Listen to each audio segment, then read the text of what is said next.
The appointment of judges to the Supreme Court, specially recommended by the top court by the Apex Court Collegium, have been controversial in the recent past for many reasons.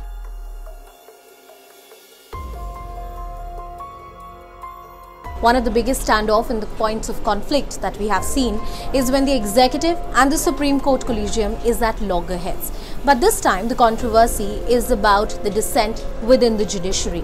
Now facing the heat is the Chief Justice of India, Ranjan Gogoi, who is heading the Collegium right now. And what's interesting is that Justice Ranjan Gogoi was one of the 4 judges who came out in that press conference last year and raised questions over the working of the Supreme Court and then Chief Justice of India, Deepak Mishra. The latest controversy is about elevation of Justice Sanjiv Khanna, who's a judge at the Delhi High Court.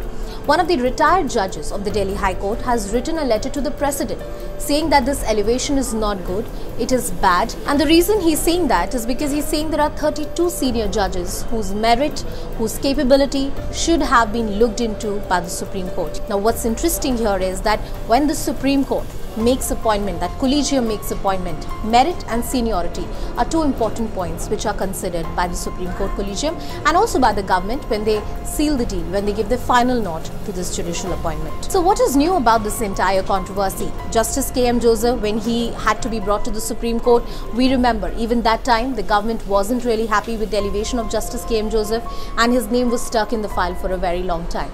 At the backbone of this entire controversy that we see erupted in every 6 months is a complete lack of a formal procedure to appoint judges in the country.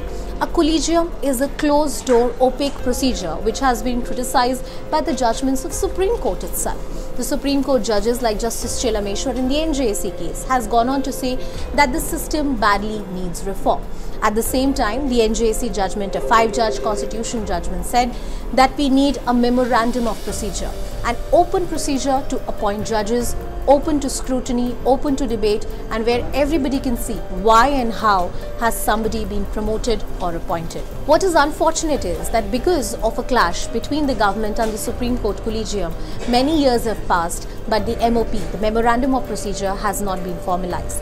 This has led us to a situation of limbo where we do not have an absolute mechanism, a good mechanism and a transparent one for appointment of judges to the Supreme Court. So whenever there is an appointment made, either it will be questioned by the executive, sometimes within the judiciary, and the ordinary citizen is left to wonder that judiciary, one of the most respected institutions in the country, how does it work and how are the judges actually appointed?